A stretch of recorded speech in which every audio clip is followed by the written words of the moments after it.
for 23 cents. You're just not going to be able to do it. So that's why we're trying to get the word out, trying to get everybody. Look, if you want to make a difference in your life and potentially generational wealth, you need to wake up. Welcome to Token Topics. Stellar XLM is the topic of this video. We're going to dive into some latest news and see what's going on with Starbridge and how this is great news for XLM holders as we bridge Ethereum. That's big. Also, we're going to hear some words from Justin Rice on Stellar's protocol and how advanced it is compared to other blockchains. Also, we're going to briefly learn about the clawback feature, and also we're going to go down a rabbit hole. It's rabbit hole time. And I'm going to show you a clip from a very informative person who states that they know what's going on behind the scenes with the QFS system. A new world awaits us, and it's just around the corner. A lot of the things they talk about are things that I've been talking about on this channel, so I'm very excited to show this to you. Now, if you are an XLM fan, please hit the like and subscribe. And please understand, I'm not your financial advisor. Invest at your own risk. And with that out of the way, let's go ahead and dive in, shall we? Now, more than ever, is the time to keep your crypto safe and get a hardware wallet. Especially with talk about cyber attacks and everything, there's no better decision than to get your crypto off the exchanges and onto a hardware wallet.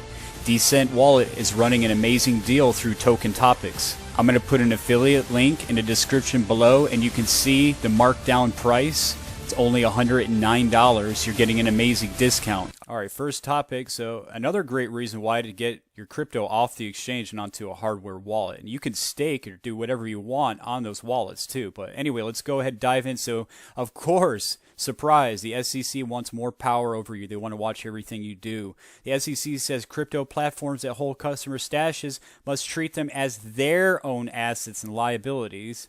Now, I know that we do have to have protocols and legal frameworks to protect people, but the way how these agencies have been run for so very long, or they give you an illusion, making it think that they're there for you, but really what they're doing is they're making it harder for you. Now, I'm not saying that there hasn't been times where the SEC did step in to try to protect investors.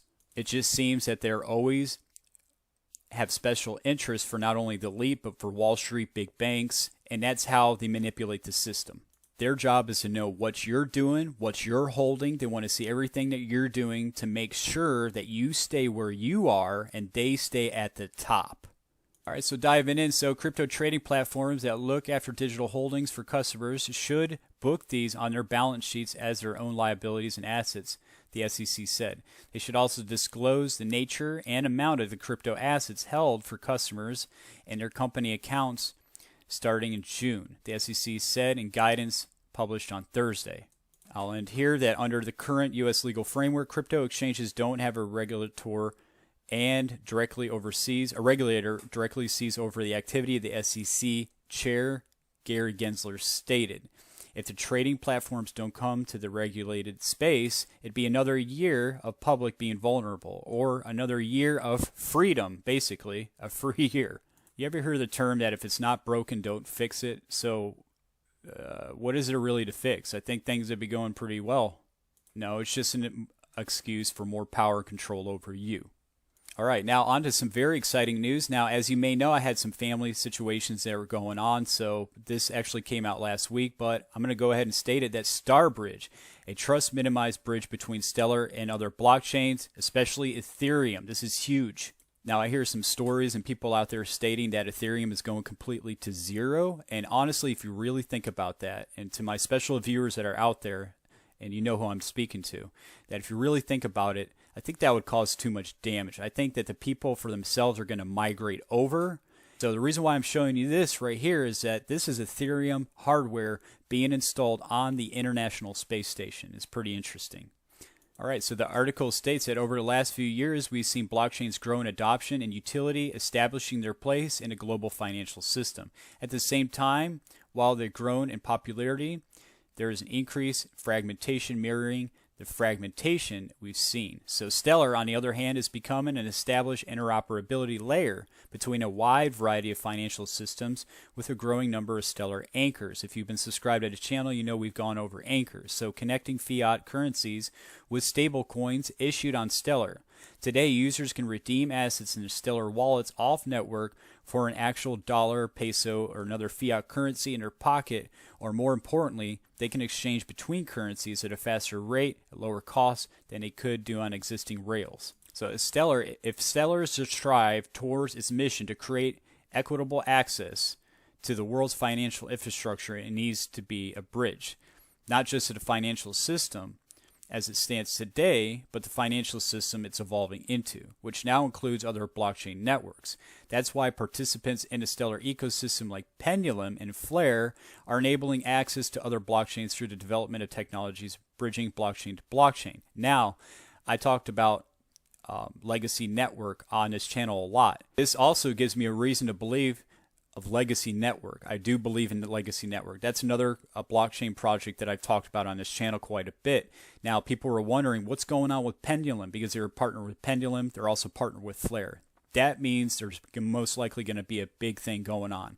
I've stated before that there's big things going on behind the scenes, a lot of things that they can't even really talk about, and this proves it, because right here in the SDF, from the SDF, they're talking about Pendulum. Some people thought that Pendulum was a myth. So, all right, so new project, Starbridge is a trust minimized integration between Stellar and Ethereum. The development and design of Starbridge is just getting started, and we're setting out with the following requirements. So to interoperate with Ethereum, to transfer value systematically bidirectional. So pre-selected assets, decentralized, offline wallet support, fee, block C, and so on. You can go through all this, but this is just very exciting. Starbridge will transfer two types of assets to facilitate symmetrical, bidirectional capabilities, local assets, and wrapped assets, which that brings back to Pendulum. Stay tuned, because I'm going to go more into depth on Starbridge, and as information comes out about Pendulum, you might want to subscribe to the channel. Right, now, if you're a Stellar XLM lover, maybe you're a developer, I'm going to put the link to this down below. Stellar Shop Talk goes live on April 7th at 11 a.m. Eastern Time in the Stellar Dev Discord. So there's going to be a Discord if you want to go in and chat, get on board, get involved. Excellent. I'm going to put the link down below. Keep in mind, we have a lot of newcomers jumping on board. We have people that are learning more about Stellar. So if you're wanting to learn about Starlight, this is incredible. A layer 2 payment channel protocol for Stellar that can do over 1 million transactions per second. That is amazing. Keep watching all the way to the end, because I want to show you a special clip of some heavy QFS talk that aligns and connects with a lot of things been talking about on this channel for some time. It's pretty wild, so you're going to want to hear it. All right, now let's hear some words from Justin Rice, who's the Vice President of Ecosystem of the Stellar Development Foundation, the Stellar Ecosystem, and he's going to explain the Stellar Protocol and how they've already had 18 upgrades and they're always on par or a step ahead the competition. What I want to talk to you about is something that I think is really unique and special about the Stellar Network. Since, it started, 2014? Yep. There have been 18 protocol upgrades. That's huge. 18 protocol upgrades when there's a lot of networks that are still trying to get there first. Yeah. The process in which that happens on the Stellar Network, I think, is unique, and something that maybe people outside don't know. So if you can maybe share the process of how we have SEPs, caps, and eventual protocol upgrades, I think that would be great. Sure, yeah. So protocol upgrades are an opportunity to take Stellar Core, which is the fundamental underlying software that runs the Stellar Network, all the validating nodes on the networks that they run to sort of like keep the common ledger. So Stellar Core is just a computer program that can be amended. You can add new features to it.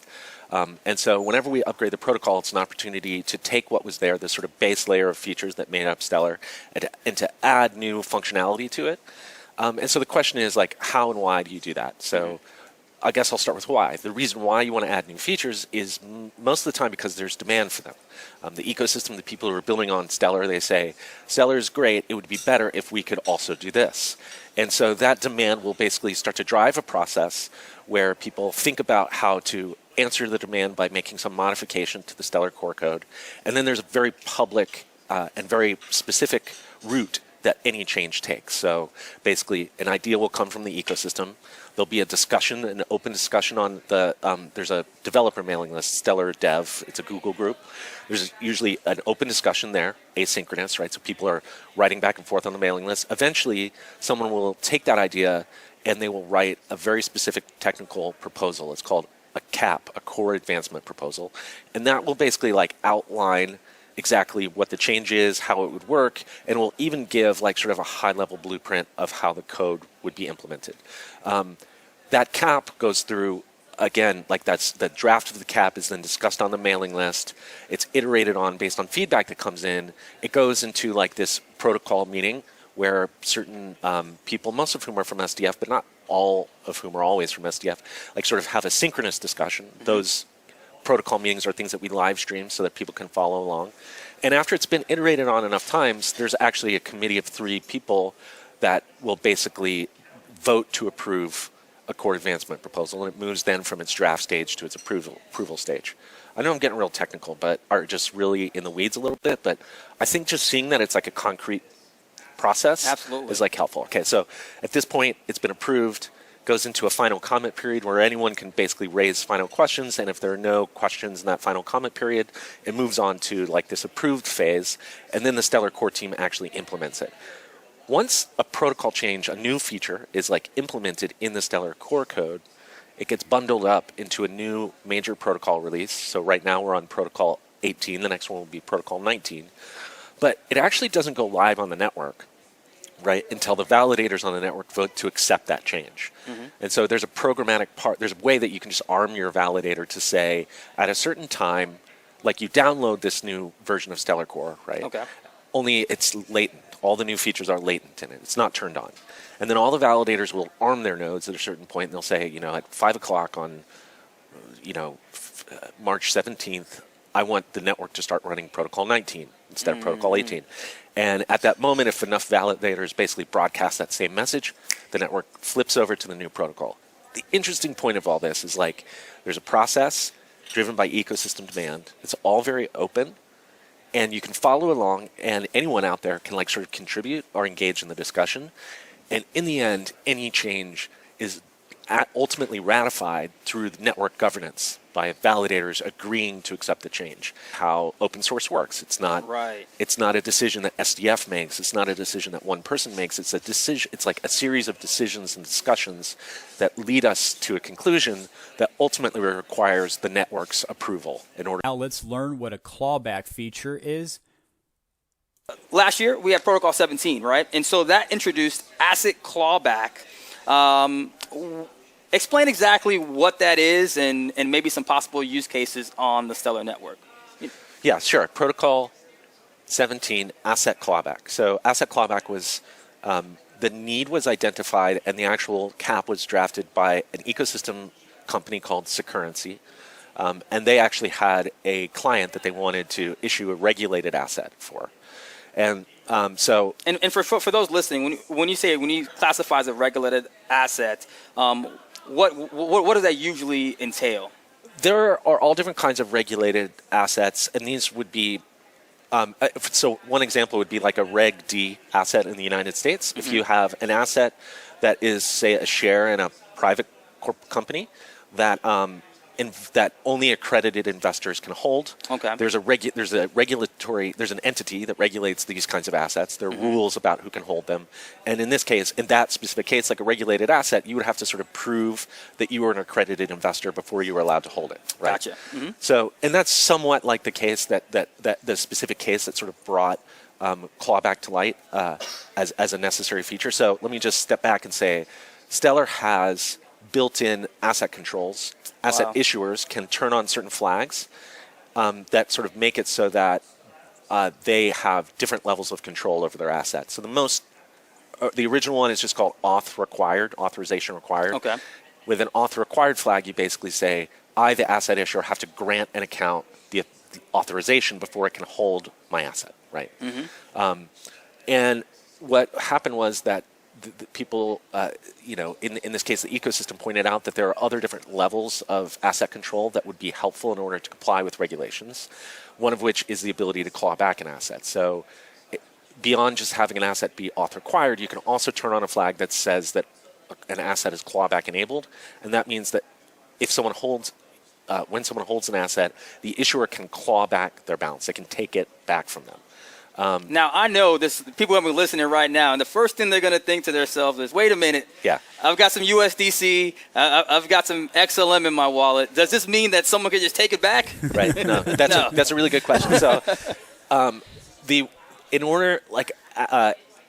assets that are marked clawback enabled, they have to be, when they are issued, the issuer has to turn on this bright red flag essentially that says this asset is clawback enabled. Mm-hmm. And so when a user says, I will hold that asset, which they have to opt into holding it, they have to say, I agree to hold that asset, they see flashing red sign. And also I think it's important too is that, I mean, the notion of clawbacks is not new. It's not. It's not new at all. And I just want to if you already hold an asset, you can't be sneaky. You can't come in and turn on the clawback flag and claw it back. So basically, you go in eyes wide open. If you're going to hold one of these assets, you know that it's clawback enabled.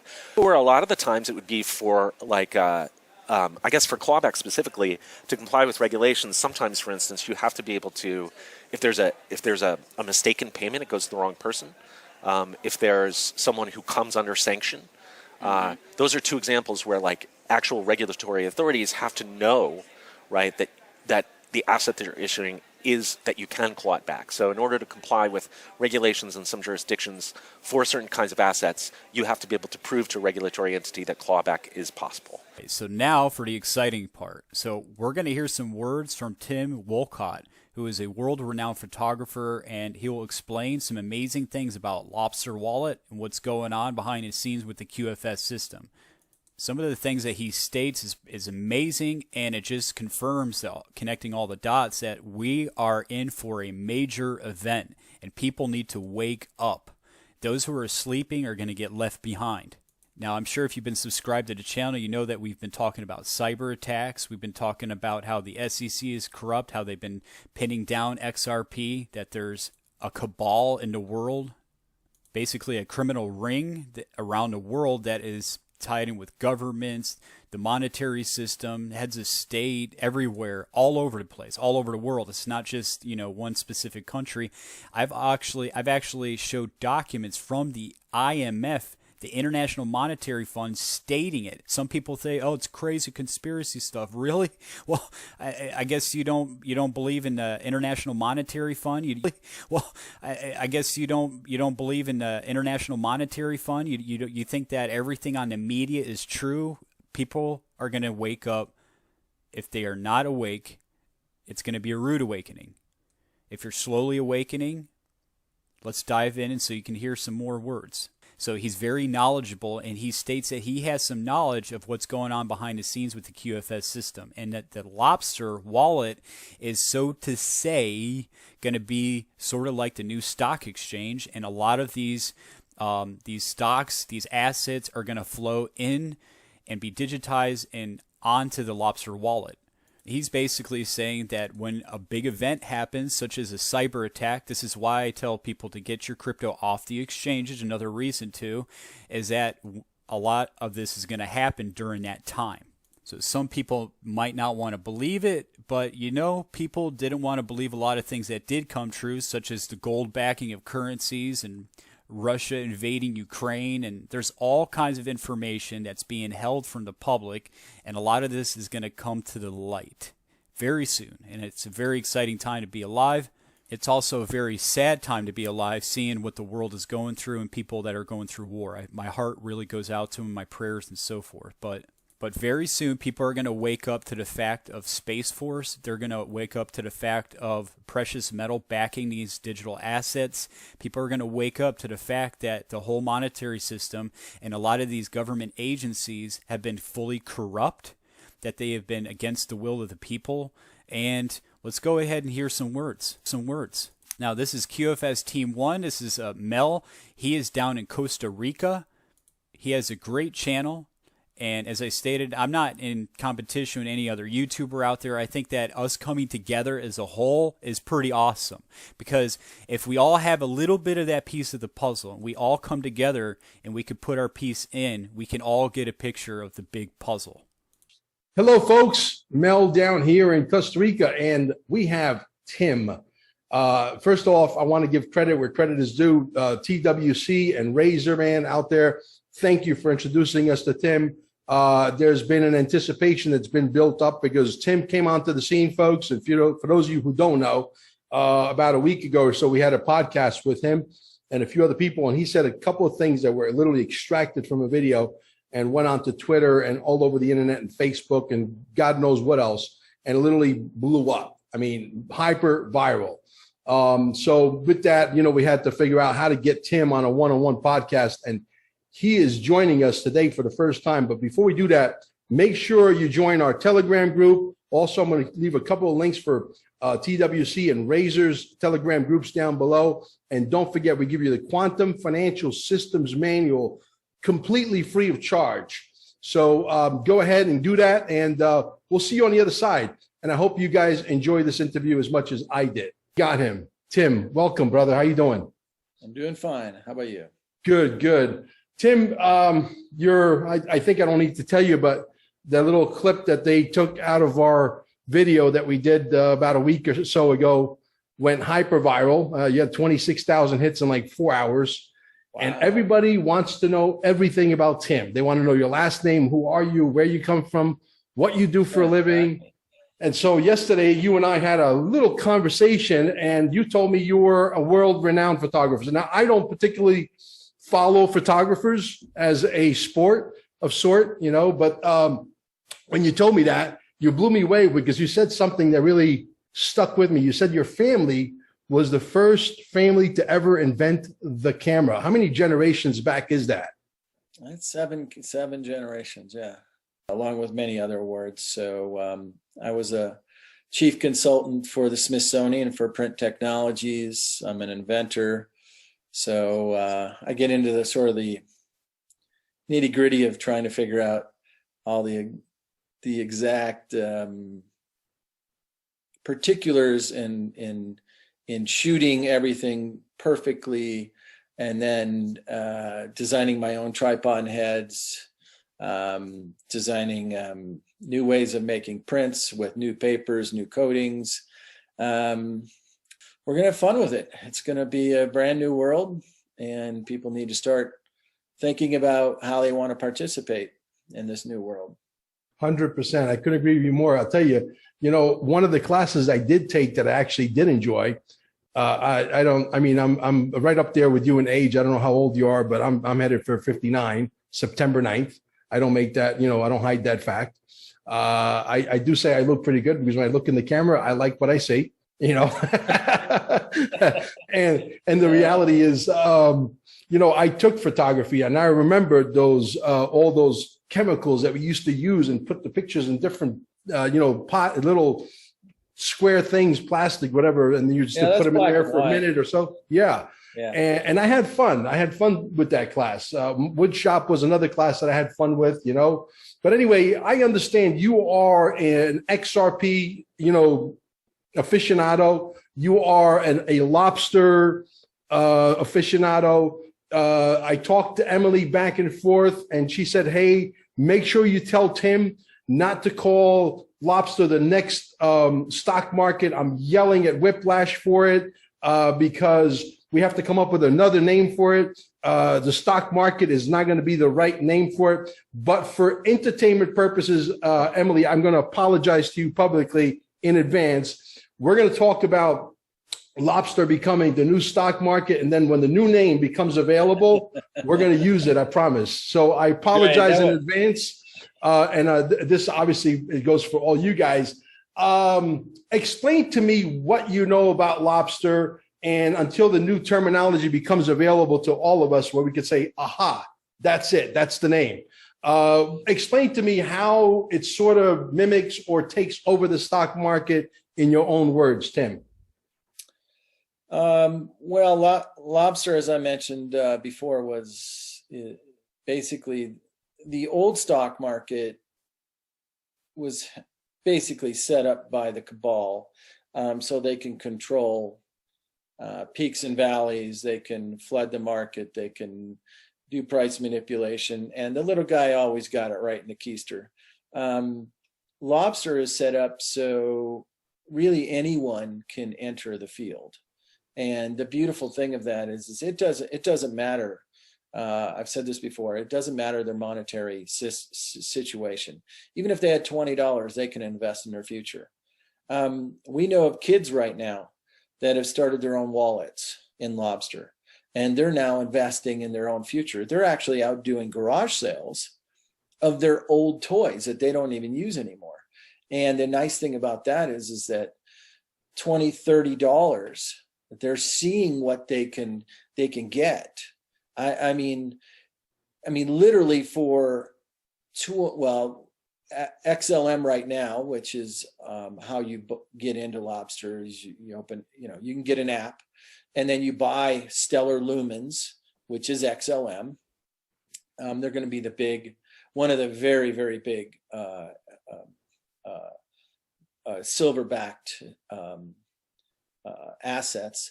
So you buy that and you swap it or trade it for these new digital assets that are becoming available. I'm trying not to say stocks.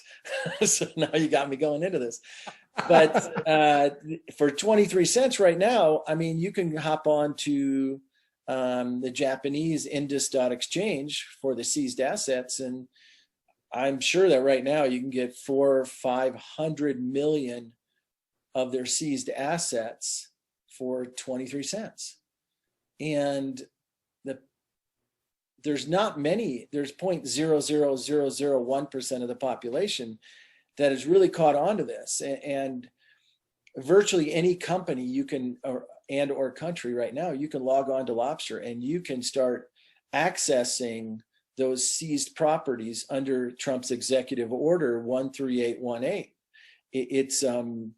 It's just miraculous what you can do. And Lobster is a really, really simple system to use. Now, Protocol 19 has not hit yet, so there's a lot of fake tokens. Usually when we were doing classes, I say we're in past tense because I'm now just referring everybody over to CSI, because that's really what their RV project is about. Emily is phenomenal at what she does. I'd like to know what she's drinking though, because she does have some excitement, doesn't she? But the nice thing about that is that they're really set up, and that when they RV, they're probably going to be much, much, much larger. They're getting massive amounts of people. The amount of contacts that I'm getting coming towards me, and I just refer them back over there because I don't have the ability to really sort of help everyone. I know all four parts of the RV, and Lobster is one of them, the digital assets that are being seized. But you can go in there and get IBM, you can get Tesla, you can go get Toyota, Honda, Ford. I mean, there's really almost a company you can't name right now. And it's really quite fascinating because I'm trying not to say the word stock market, but whatever they want to call that word, investment house, I don't know what they want to call it. Let's call it investment house. There you go. I like that. Okay, let's use that for lack of a better term.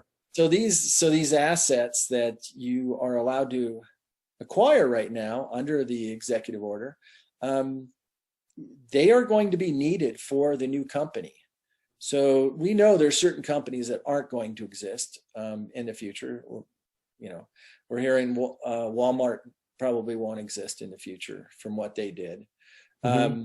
McDonald's certainly, and there's several other companies, maybe Home Depot, but we don't know what's happening with Disney yet. But there were some pretty darn evil things being done, and they were orchestrating a big chunk of this. So how they exist in our future, we don't know. But those assets you can acquire, and you will most likely take those. And once Protocol 19 hits, which we're hoping is really, really quick, and it looks like it's going to be really quick, they will then suddenly become valued. And by that I mean you won't be able to get 300, 400 million tokens of that asset for 23 cents. You're just not going to be able to do it. So that's why we're trying to get the word out, trying to get everybody. Look, if you want to make a difference in your life and potentially generational wealth, you need to wake up. You need to get into the ball game. Particularly you patriots. The unique thing is that the door is wide open and you're awake. But if you're not seeing all four parts or any parts of the four RVs running simultaneously, if you're not paying attention to Putin announcing the gold standard, and he even announced Nasara Jasara in Russia, that's coming. It's coming quick. I mean, they already washed everyone's debts. So in their country.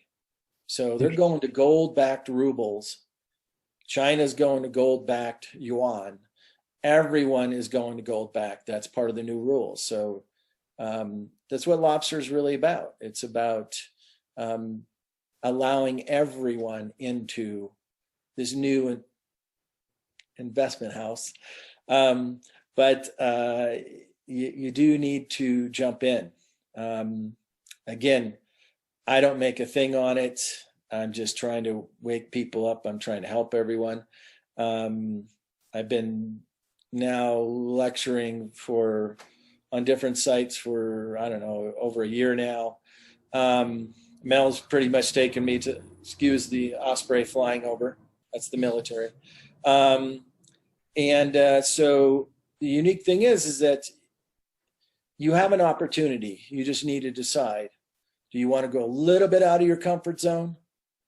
Literally $50, $20, $100 can make a big difference. It's really sort of like buying a little bit of XRP, which, by the way, you can now buy XRP on Lobster. But there are a lot of fake ones, I understand. Is that correct? Yes, there's a lot of fake ones, but the ffchain.io is the real one. And so it's sort of just a storing house. They're just allowing you to store it there, and then you'll take it off site later on. And but you're also going to see all kinds of other things, which Emily mentioned, and you guys should watch those videos too, because they are enlightening. This is a rapidly changing, all positive, no negative. We post. I'm not a part of the QSI team, but I do talk in there, not talk live anyway, but I do post stuff in there. I do answer some questions here and there, but primarily I'm just running around to different talk shows and trying to wake everyone up, because there's a lot of patriots, and I think that's why we're being let in the door, because they could have kept this all secret and then announced it all, but they didn't. Just like XRP. And when we had Navy SEALs, we had Trump's team on Telegram talking about, well, where should I buy XRP? How should I buy XLM? But they're really giving you the answer in the question. Mm-hmm. They say things like, oh, should I go on to Uphold and buy XRP there? I mean, instead of saying, well, where can I buy Uphold? They're actually giving you the answer in the question. And I found that really quite hysterical, that this is how they're waking people up. Yeah. Well, my thing is, Tim, right now, Uphold seems to be the sure bet, because if I sense. Well, basically, they had to come up with a forensic accounting of the entire company, all of its assets. So normally in a stock, they're coming up basically the values coming up based upon the profits, but now, because there was some, let's just say, some bad things done, which everyone will find out in the 10 days of martial law coming. What that day is, we don't know, but it will be soon. Certainly looks like it. And but those companies got caught, and so what they did is they did an accounting of all of their assets, they had to put a value to them. So they released so many tokens based upon that value. And they're tokenizing those assets for us to go in and acquire. Of course, Lobster is a wallet, so you can hold them there. It is being run by Space Force. And so you don't venture, you won't gain. But the nice thing is that we do provide lists out there that anyone really with any modest, I mean, once you get past getting the XLM or the stellar lumens onto Lobster, that's probably the hardest part. I mean, because when you're provided an address and you just go to add assets and you type in jp.indus.exchange, you can see all the Japanese assets in one list. And you see SoftBank, Sony, Toyota, Honda, Yamaha, Kawasaki, so forth and so on. And you can just go and decide, well, how many XLM do I want? And it'll tell you how many tokens you get for each one of those. All right, very exciting video put the link to that down below, but they talk about all kinds of things that I'm starting to also going to come out on this channel and speak about too, about the quantum technology. I've spoken about the IBM System Q. I've also talked about Elon Musk with quantum AI and how everything going on behind the scenes with Space Force, SpaceX, it's all linked and connected together. So this is a very crazy yet exciting time that we're living in right now, and it's all coming true. Now, not to say that, oh, I'm right, I was right. It's not about that. It's about helping my fellow citizens and helping people out there to become aware and awake of what's going on. They have to be awake. If you're not, you're going to get left behind. But rather people who are listening to have some of these valuable assets and know that they're going to be okay after everything, after the great event. And this is what I've been saying about the great event. It's coming. If people want to say, oh, that's crazy. Well, you know what? I'll admit it. I'm a rich, crazy person. I'll take it. Go ahead and call me crazy. I'm a rich, crazy person. That's all I have for the video. Go ahead and put your comments, thoughts down below. This is pretty wild, isn't it? What are your thoughts on the new Q systems, the new quantum systems? Pretty wild. People are in for a huge awakening, and all I ask is that you stay safe and that you I always love reading them, and I want to say thank you everyone for watching another edition of Token Topics. Y'all take care out there.